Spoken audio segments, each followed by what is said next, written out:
Death game series 6th episode memory की शुरुआत में पेंटर ग्यूचुअल के मरने के समय से थोड़े पहले के इंसिडेंट को दिखाया जाता है, जिसमें पार्क टे उससे कहता है कि वो उसे कभी नहीं हरा सकता है। पर तभी ग्यूचुअल यानी कि ईजे उसे बताता है कि उसने उसे हराया है। फिर वो उसे ये भी बताता है कि उसके भाई पार्क जिन की मेमोरीज की वजह से उसे ये भी पता है कि पार्क टे ने बचपन में एक छोटे बच्चे बोरी को जान से मारने की कोशिश की थी और अपने भाई पार्क जिन को भी उसी ने मरवाया है। पार्क टे उससे पूछता है कि उसे ये सब कुछ कैसे पता, तो यीजी उसे बताता है कि एक समय था जब वो उसका भाई पार्क जिन था। ये कहकर वो हंसता है और फिर अपनी सांसें तोड़ देता है। तभी हमें दिखाया जाता है कि ये पूरा इंसिडेंट स्टूडियो में लगे हुए कैमरास में रिकॉर्ड हो रहा था। फिर से ईजी को दिखाया जाता है जो डेथ से कहता है कि अब उन्हें अगली जिंदगी की तरफ बढ़ना चाहिए। डेथ उससे पूछती है कि क्या वो अपनी अगली जिंदगी में पार्क टे उसे बदला लेने के बारे में सोच रहा है। फिर ईजी कहता है कि उसकी माँ ने उससे कहा था कि कभी भी कोई पाप मत करना, नहीं तो एक दिन तुम्हारे पाप तुम्हें ढूंढते हुए वापस तुम्हारे पास आ जाएंगे।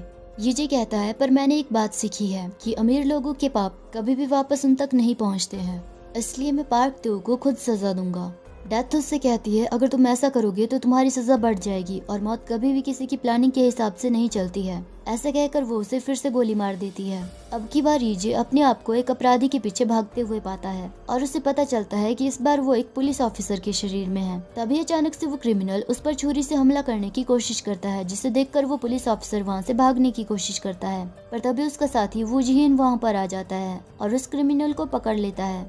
दरअसल ये वही पुलिस ऑफिसर जी हियोंग है जो उस दिन अपने साथी वू जिहिन को पार्क टे के हाथों मार खाते हुए चुपचाप खड़ा होकर देख रहा था। वू जिहिन उससे कहता है कि वो उसे अपने साथी के लिए अपनी जान कुर्बान करने के लिए नहीं कह रहा है, पर कम से कम उसे भागकर इस तरह से अपनी बेइज्जती तो नहीं करवानी चाहिए।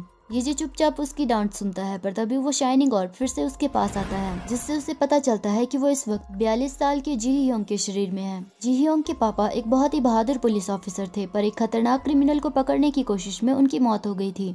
वो भी बड़े होकर अपने पापा की तरह ही एक बेहतरीन पुलिस ऑफिसर बनना चाहता था। पर जब वो अपने पुलिस ऑफिसर बनने की खबर अपनी माँ को सुनाता है तो उसकी माँ चिंता की वजह से बीमार हो जाती है। उसकी माँ को डर था कि एक दिन उसके पिता की तरह ही उसकी भी मौत हो जाएगी। अपनी माँ की चिंता को दूर करने के लिए जी हियोंग अपनी माँ से वादा करता है कि वो कभी भी अपनी जान खतरे में नहीं डालेगा और हमेशा अपना ध्यान रखेगा। अपनी माँ को दिए हुए वादे को पूरा करने के लिए वो अपनी ड्यूटी के टाइम पर किसी भी तरह के खतरे से बचने की कोशिश करता था, जिसकी वजह से उसके सीनियर्स उसके उनके साथ होने या ना होने को एक जैसा ही मानते थे। कुछ दिन पहले उसकी माँ की मौत हो गई थी, जिसकी वजह से अब उसे उसके कलीग्स की बातें और भी ज्यादा चुभती थी।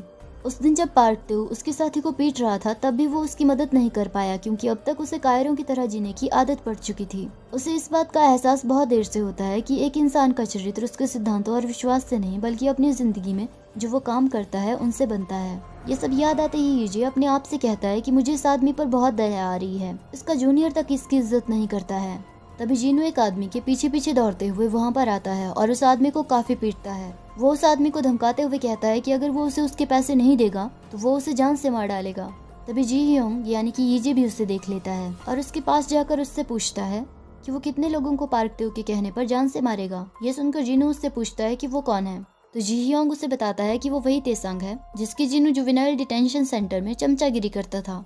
जीनू उसकी बातों पर विश्वास नहीं करता है और कहता है कि वो क्या बकवास कर रहा है, तेसंग को तो मैंने अपने हाथों से चाकू मारकर जान से मार डाला था। जी हियोंग चालाकी करके जीनू से तेसंग की हत्या का गुनाह कबूल करवा लेता है। ये समझ आते ही जीनू जी हियोंग पर अटैक करने की कोशिश करता है, पर वो जीनू के अटैक से बच जाता है और उसे पकड़कर बाकी पुलिस ऑफिसर्स के पास दे देता है। फिर ये सोचता है कि जी हियोंग की फाइटिंग स्किल्स कमाल की है। भीड़ में खड़े हुए सभी लोग इस पूरे इंसिडेंट को रिकॉर्ड कर लेते हैं। जी हियोंग के सभी कलीग्स भी उस वीडियो को देखकर हैरान हो जाते हैं और पूछते हैं कि वो इस वक्त कहाँ पर है। वो जिहिन उन्हें कॉल पर बताता है कि वो जी हियोंग के साथ उस सीरियल मर्डर केस का सबूत लेने जा रहा है। वहीं दूसरी तरफ पार्क टे अपनी सेक्रेटरी को उसके साथ डिनर पर चलने के लिए इनवाइट करता है। वो अपनी सेक्रेटरी को भी पेंटर ग्यूचुअल की तरह ही स्टूडियो के उस रेड रूम में बेदर्दी से मारने का प्लान बनाता है। अब तक ईजे और वो जिहिन पेंटर ग्यूचुअल के स्टूडियो में आ गए थे। वो जिहिन कहता है कि उन्हें बिना वारंट के यहाँ नहीं आना चाहिए था, पर ईजे उसे बताता है कि इससे कोई फर्क नहीं पड़ता है क्योंकि इस जगह का मालिक मर चुका है। फिर वो जिहिन अपने आप में ही बड़बड़ाता है कि क्रीपी पेंटिंग्स बनाने का मतलब ये तो नहीं कि वो सीरियल किलर है। तभी ईजे रिकॉर्डिंग रूम में जाकर एक ड्रॉअर में से जिसू का वही रेड फाउंटेन पेन निकालकर अपनी पॉकेट में डाल देता है और फिर ग्यूचुअल के किए हुए मर्डर्स की वीडियो को कंप्यूटर पर प्ले करता है। तभी वो जिहिन भी उस रूम में आता है। फिर ईजे उसे बताता है कि ग्यूचुअल को मर्डर की वीडियो रिकॉर्ड करने की आदत थी। ये सुनकर वो जिहिन फॉरेंसिक टीम को कॉल करने के लिए जाता है। तभी ईजे उन सभी मर्डर्स की वीडियो को कॉपी करके पेन ड्राइव में डाल देता है। उन वीडियोस में से एक वीडियो पार्क टे की भी थी जिसमें उसने पेंटर ग्यूचुअल को जान से मारा था। वो जिन भी उसे उन वीडियोस की कॉपी अपने पेन ड्राइव में डालते हुए देख लेता है। फोरेंसिक टीम के वहां पर आने पर ये उन्हें पेंटिंग्स पर भी स्प्रे करने के लिए कहता है और बताता है कि ग्यूचुअल विक्टिम्स के ब्लड का यूज पेंट करने के लिए करता था। वहीं दूसरी तरफ पार्क तेओ अपनी सेक्रेटरी के साथ कार में आ रहा था, पर तभी वो देखते हैं कि रास्ते में पुलिस चेकिंग हो रही है। ये पार्क तेओ को उसकी कार रोकने के लिए कहता है। पार्क तेओ उससे पूछता है कि आगे क्या हो रहा है। ये उसे अपना आईडी प्रूफ दिखाते हुए कहता है कि वो डिटेक्टिव जी ह्योंग है। फिर पार्क तेओ को याद आता है कि ये वही आदमी है जिसके साथी को पीटने के बाद पार्क तेओ ने उसकी बेइज्जती की थी और कहा था कि उसे उसके जैसे लोग पसंद है जो दूसरों के तलवे चाटकर जिंदा रहते हैं। ये कहता है तुम्हें मैं याद हूँ, है ना? फिर वो पार्क तेओ को बताता है कि यहाँ पास ही मर्डर हुआ है जिसकी वजह से हमने इस एरिया को ब्लॉक कर दिया है। ये कहता है क्या तुमने ये कहावत सुनी है कि क्रिमिनल्स लौट कर क्राइम की जगह पर जरूर आते हैं। पार्क तेओ उससे कहता है कि मुझे समझ नहीं आ रहा कि तुम ये मुझे क्यों बता रहे हो। फिर ये उससे कहता है कि वो सिर्फ उसे वार्निंग दे रहा है ताकि कोई उसे क्रिमिनल ना समझ ले। ये पार्क तेओ के साथ बैठी हुई लड़की से उसका नाम पता पूछता है तो वो सेक्रेटरी उसे अपना नाम ली हुई यू बताती है।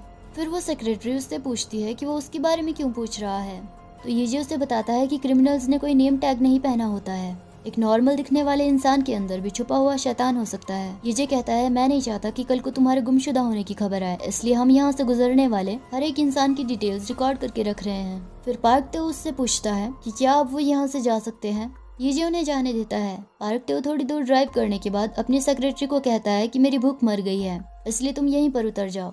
अपनी सेक्रेटरी को गाड़ी से बाहर निकालने के बाद पार्क तेओ अपने आप से कहता है कि जी ह्योंग मैं तुम्हें नहीं छोड़ूंगा। सभी न्यूज चैनल्स में जी ह्योंग के बारे में न्यूज आ रही थी कि उसने तेसांग नाम के लड़की के कातिल को पकड़ा है और उसने ग्यूचुअल नाम के एक सीरियल किलर को जिसने 15 खून किए थे उसका भी पर्दाफाश किया है। पार्क तेओ भी ये न्यूज देखकर एक आदमी को कॉल करता है। वो आदमी उसे बताता है कि उसने ग्यूचुअल की बॉडी को ठिकाने लगा दिया है। फिर पार्क तेओ उससे कहता है कि उसे लगता है कि जी ह्योंग इस केस के बारे में और भी कुछ जानता है। वो आदमी पार्क तेओ से कहता है कि वो जी ह्योंग को भी ठिकाने लगा देगा। ये अपने पेन ड्राइव को एक न्यूज रिपोर्टर के पास दे देता है जो उसे बताता है कि वो आज रात को इस न्यूज को अपने चैनल पर ब्रॉडकास्ट कर देगा। पुलिस स्टेशन में जी ह्योंग का सीनियर उससे बहुत ज्यादा खुश था क्योंकि उसकी वजह से उसके सीनियर की प्रमोशन होने वाली थी। तभी वो जी ह्योंग से कहता है कि उसे उसके साथ कुछ बात करनी है। एक जगह में बैठने पर वो जीन उससे पूछता है कि उसने उस दिन ग्यूचुअल के कंप्यूटर में से कुछ वीडियो फाइल्स कट करके अपने पेन ड्राइव पर क्यों डाली थी। जी ह्योंग यानी कि ये उसे बताता है कि उन वीडियो फाइल्स में ग्यूचुअल का मर्डर करने वाले आदमी की वीडियो है। वो जिन कहता है कि अगर ग्यूचुअल की मौत हो चुकी है तो आपने इस बारे में सबको क्यों नहीं बताया। फिर ये उसे बताता है कि उसका कातिल तेकांग कंपनी का सीईओ पार्क तेओ है। ये कहता है अगर मैं वो वीडियो पुलिस स्टेशन में दे भी देता तो वो वीडियो रिलीज होने से पहले ही पुलिस स्टेशन में डिस्ट्रॉय कर दी जाती, पर मैं पार्क तेओ को इतनी आसानी से नहीं छोड़ने वाला हूँ। तभी वो जिन को ये की माँ वहाँ पर आती हुई दिखाई देती है। उन्हें वहाँ देखकर ये उससे पूछता है कि वो यहाँ पर क्यों आई है। ये सुनकर वो जिन उससे पूछता है कि क्या तुम न्यूज नहीं देखते हो। एक आदमी उनके घर पर पैसों से भरा हुआ बैग रख कर गया था और बाद में उस आदमी की एक ट्रैफिक एक्सीडेंट में मौत हो गई, जिसकी वजह से अब इस बूढ़ी औरत से ही उन पैसों के बारे में जांच पड़ताल की जा रही है। ये पता चलने पर ये अपने आप से ही कहता है कि मैं मरने के बाद भी एक काम ठीक ढंग से नहीं कर सकता हूँ। जी ह्योंग यानी कि ये अपनी माँ से मिलता है और उनके जूते के तस्मे बांधते हुए उनसे कहता है कि उन्हें बिना तस्मे वाले जूते पहनने चाहिए ताकि वो गिरे ना। पर ये की माँ कहती है कि ये पहले जूते की जोड़ी है जो मेरे बेटे ने मेरे लिए खरीदी थी। जब भी मैं ये जूते की जोड़ी पहनती हूँ तो मुझे लगता है कि मेरा बेटा मेरे साथ ही है। फिर जी ह्योंग उनसे पूछता है कि उन्होंने उस पैसे के बैग की रिपोर्ट पुलिस को क्यों दी। ये की माँ कहती है कि उन पैसों को देखकर उन्हें लगा कि भगवान ने ये पैसे उन्हें उनके बेटे की जिंदगी के बदले दिए हैं, इसलिए उन्हें वो पैसे नहीं चाहिए थे। उनके लिए उनका बेटा दुनिया की सारी दौलत से ज्यादा कीमती था। ऐसा कहकर वो वहाँ से चली जाती है। उनके जाने के बाद ये रोता है। वो खाने से भरा हुआ बैग अपनी माँ के घर के बाहर के दरवाजे पर लटकाता है और डोरबेल बजाता है।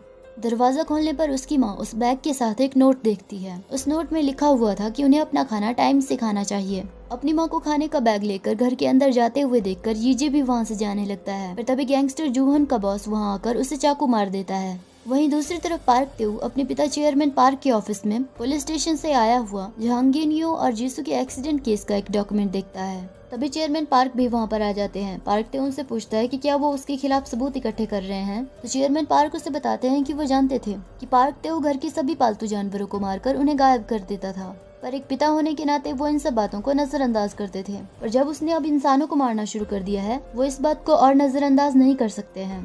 फिर पार्क तेओ उनसे पूछता है कि क्या उनके उसे बचपन में ही अब्रॉड भेजने का कारण भी यही था या उन्हें उससे डर लगता है।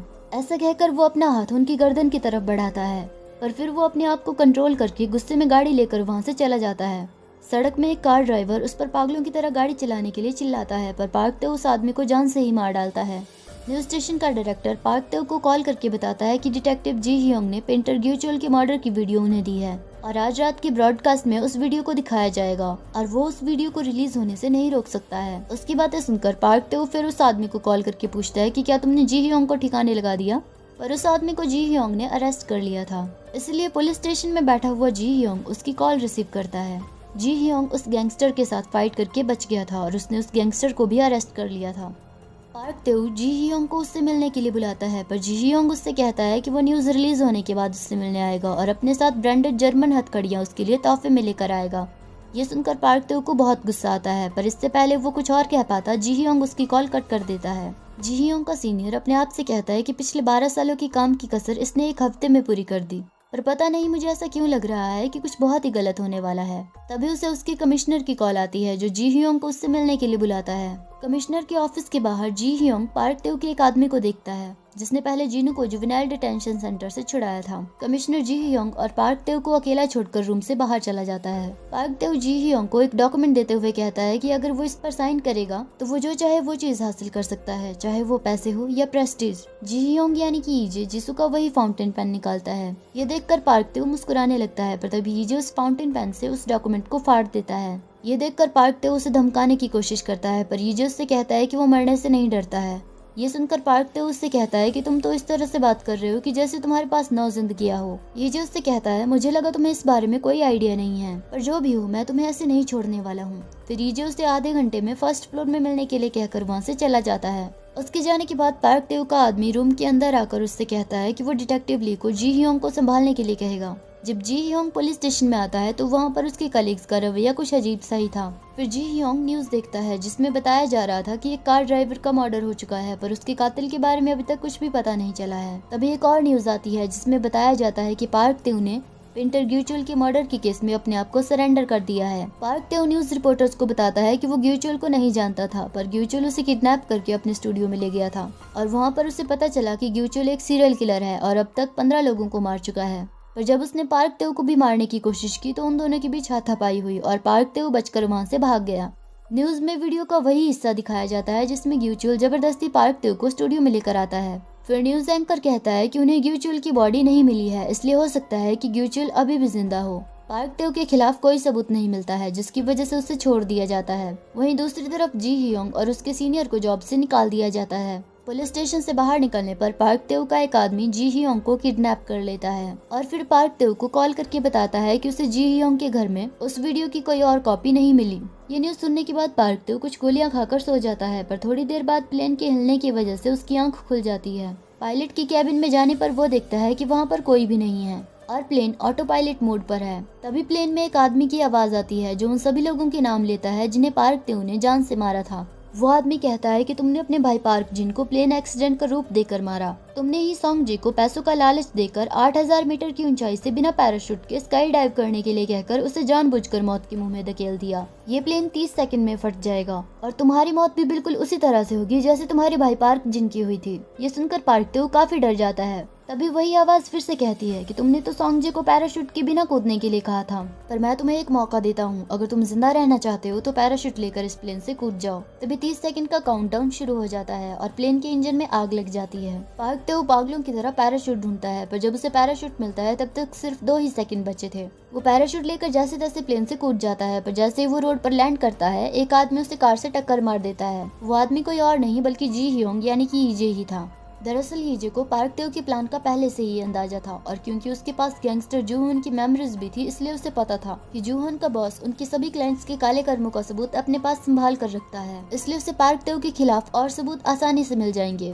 पार्क तेओ के भाई पार्क जिनकी मेमोरीज की वजह से उसे ये भी पता था कि पार्क तेओ अपने फाउंटेन पेन में ड्रग्स की गोलियां छुपा कर रखता है, इसलिए ईजे ने उसकी उन गोलियों को नींद की गोलियों से बदल दिया था और पार्क तेओ के आदमी ने उसकी जगह किसी और को ही किडनैप कर लिया था, जिसे बाद में वो जिहन छुड़ा लेता है। गैंगस्टर जूहन की मेमोरीज का इस्तेमाल करके यीजे प्लेन के इंजन में बॉम्ब इंस्टॉल कर देता है और प्लेन को ऑटो पायलट मोड पर डाल देता है। जिस वक्त पार्क टेऊ प्लेन में सो रहा था उस वक्त उसके सभी गुनाहों की वीडियो फुटेज रिलीज हो जाती है और सभी करप्टेड पुलिस ऑफिसर्स को भी पकड़ लिया जाता है। फिर सोंगजी की मेमोरीज का इस्तेमाल करके यीजे पैराशूट लेकर प्लेन से कूद जाता है और फिर फाइटर तेसांग की मेमोरीज का यूज करके पार्क टेऊ को गाड़ी से उड़ाता है, पर सिर्फ इस हद तक कि उसे थोड़ी सी ही चोट लगे।